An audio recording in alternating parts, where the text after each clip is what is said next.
내일이면 당대표, 직무대행 겸 원내대표 임기가 모두 끝나는 박찬대입니다. 제가 2024년 5월 3일 제1기 원내대표에 당선됐으니 벌써 1년하고도 한 달이 넘게 지났습니다. 정확히는 406일이라고 합니다. 세월 유수라고 하더니 1년이 훌쩍 지나가 버렸는데요. 어쩌면 10년 같은 1년 아니었나 이렇게 생각됩니다. 지난 1년은 말 그대로 다사다난 파란만장 질풍노도의 시간이었습니다. 아마 우리 국민께서도 여기 계신 기자 여러분도 같은 느낌이 아닐까 싶습니다. 유시유종이라는 말이 있습니다. 처음이 있으면 끝도 있다. 한 번 시작한 일은 반드시 마무리를 잘해야 한다, 이런 뜻이랍니다. 제가 원내대표 취임 일성으로 실천하는 개혁국회를 만들겠다고 국민 앞에 다짐했습니다. 그리고 그 다짐을 지키기 위해 정말 열심히 일했고 또 윤석열 정권과 치열하게 싸웠습니다. 그 덕분인지 주권자 국민이 주인인 나라, 진짜 대한민국이 열렸는데요. 이 정도면 제가 민주당 1기 원내대표로서 참 보람이 있었다, 유종의 미를 거뒀다, 이렇게 자부심을 가져도 되지 않을까 자평해 봅니다. 제가 오늘까지 원내대표로 일한 기간이 1년 1개월 그리고 10일입니다. 정확히는 406일이라네요. 우리 보좌진들이 또 재미있는 통계를 하나 냈는데요. 원내대표 임기 406일 중에 인천에 있는 집에 간 날이 37일이고 국회 경내에서 숙직하거나 인근에서 비상 대기한 날이 369일이나 된다고 합니다. 지난 초선 재선 때 8년간은 한 1시간 정도면 통근이 가능한 거리인데요.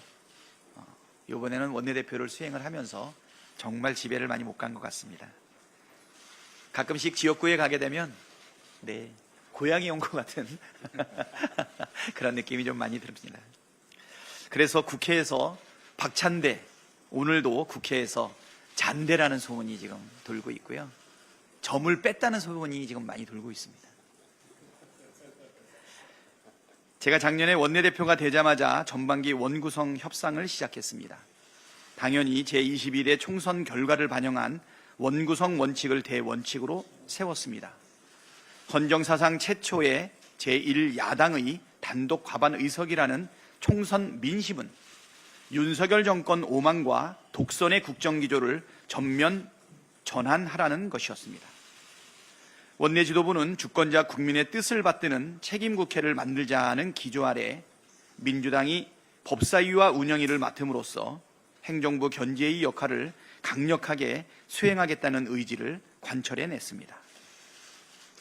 특히 법사위 그리고 과방위, 예결위 위원장 간사 그리고 구성에 정말 심혈을 기울였는데요. 어제 국회의장께서 대한민국 국회의정 대상을 수여하는데 요 세 상임위를 최우수 상임위로 딱 지정하는 것을 보고서 정말 잘 구성하고 심혈을 기울인 결과가 의정 대상으로 나타난 것 아닌가 이렇게 생각합니다. 당시 원내 지도부는 국회 권능 회복, 주권자 국민의 효능감을 주는 국회, 일하는 국회라는 운영 원칙을 세웠습니다. 법이 정한 국회의 권한을 최대한 활용했고 입법 청문회 등을 통해 정권의 부당 위법한 행태의 실상을 국민께 소상하게 알렸습니다. 지난 1년간 민주당은 상임위 전체회의 335회, 각종 입법 현안 청문회와 공청회 36회, 현안질의 61회를 열었습니다. 실천하는 개혁국회, 행동하는 민주당에 걸맞게 정말 부지런히 달려왔습니다. 지난해 국정감사는 김건희의 국정농단과 명태균 게이트를 만천하에 폭로하는 시간이었습니다. 주가 조작과 대선, 경선, 여론조작, 양평고속도로 이권 개입, 용산 대통령실과 한남동 관조공사 불법 특혜 등이 드러났고 대통령의 공천 개입 발언 육성이 담긴 녹취록을 국정감사가 끝나는 무렵 운영이 열리기 직전에 우리 원내대표부가 직접 국민 앞에 공개하기도 했습니다.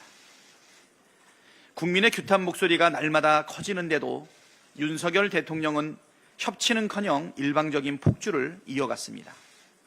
대화와 타협을 통한 문제 해결이 불가능한 상황에서 헌법이 보장한 입법부의 권한인 탄핵 소추권을 행정부에 대한 견제 수단으로 쓸 수밖에 없었다는 결론을 내렸습니다.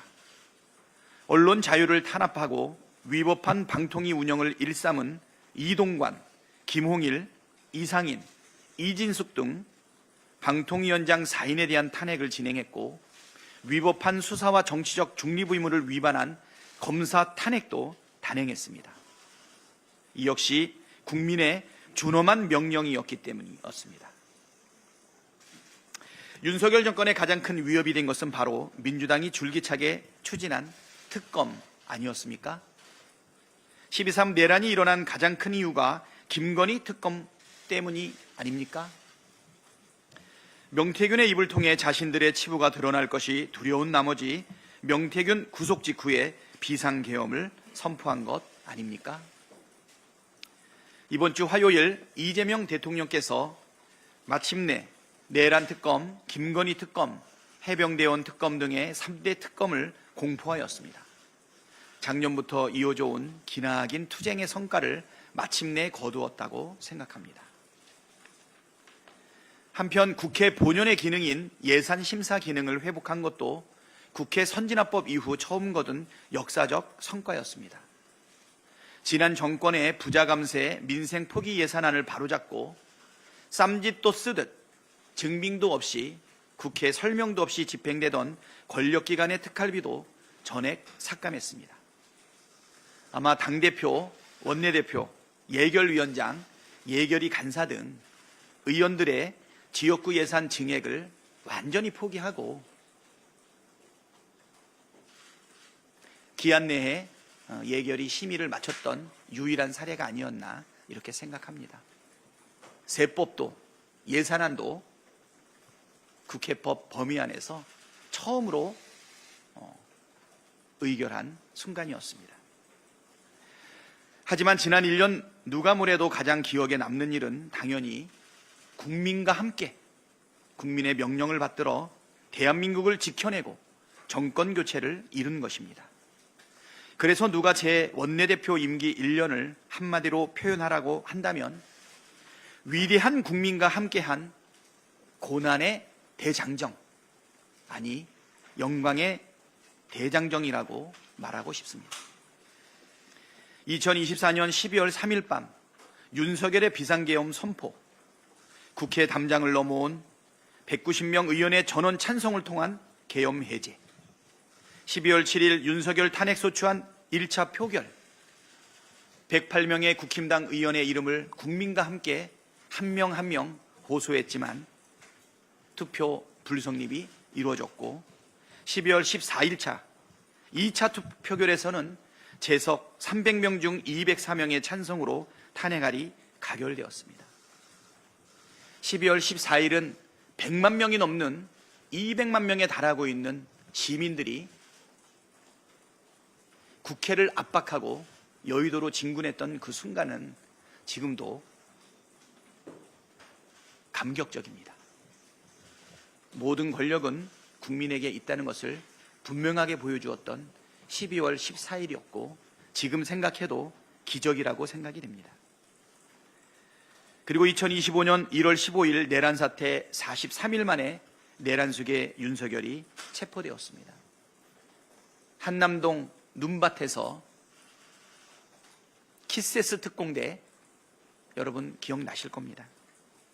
그러나 3월 8일에는 체포 52일 만에 윤석열의 탈옥이 있었습니다.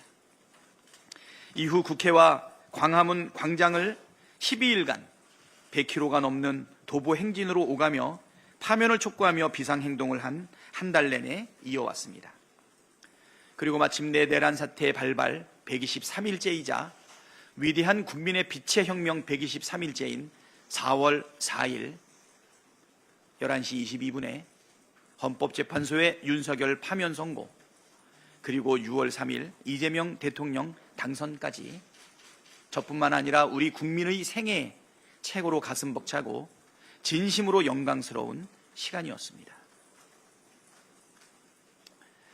제 곁에는 언제나 주권자 국민 여러분이 계셨기에 국민만 믿고 끝까지 달려올 수 있었습니다.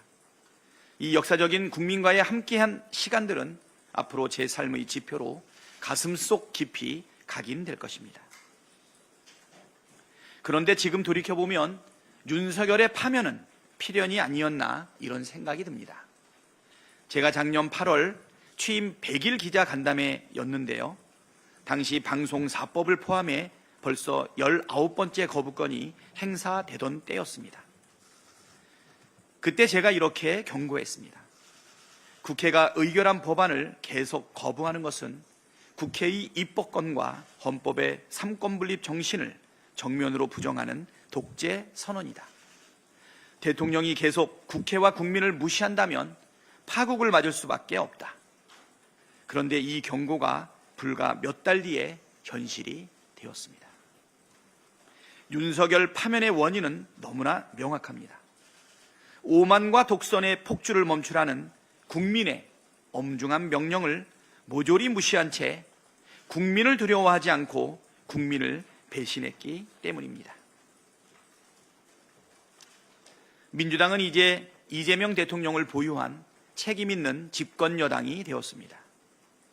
대한민국을 또 한 번 지켜낸 위대한 국민과 함께 내란 종식과 민생 회복, 경제 성장과 국민 통합이라는 국가적 과제를 완수해 가야 합니다.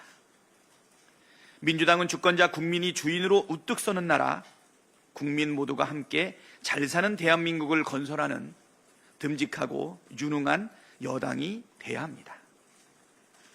내일 새로 선출되는 민주당 제2기 원내대표단이 민주당 의원님들과 함께 이재명 정부의 성공을 위해 온 힘을 다해 주실 것이라 믿습니다. 꼭 처리해야 할 개혁 입법과 민생 경제 회복의 과제를 차기 지도부에서 반드시 완성해 주실 것을 믿습니다. 지난 1년 동안 부족한 원내대표와 함께 모든 순간을 동고동락하면서 함께해 주신 우리 원내대표단 의원님들께 깊은 감사를 드립니다. 특히 박성준 수석님과 김용민 수석은 이 두 분이 한 고생은 이루 말로 다할 수 없을 정도입니다. 아마 박성준, 김용민 고군분투 백서를 쓰면 1000페이지가 넘을 것입니다. 다시 한번 감사드립니다. 대변인들과 우리 부대표님들도 정말 고생 많이 하셨죠? 아마 초선의원 1년을 이렇게 보내고 나면 남아있는 의정활동과 또 재선 3선이 됐을 때 확실하게 헌신적으로 일하지 않을까 이렇게 생각합니다. 당대표 직무대행을 2번이나 하는 원내대표도 아마 대한민국 역사상 저밖에 없는 것으로 아는데 맞죠? 제가 퀴즈 하나 낼까요? 더불어민주당 당대표, 직무대행 겸 원내대표 전부 20글자가 넘습니다. 이거 6글자로 줄이면 뭔지 아십니까? 찬대표, 찬대행. 딱 좋죠? 예.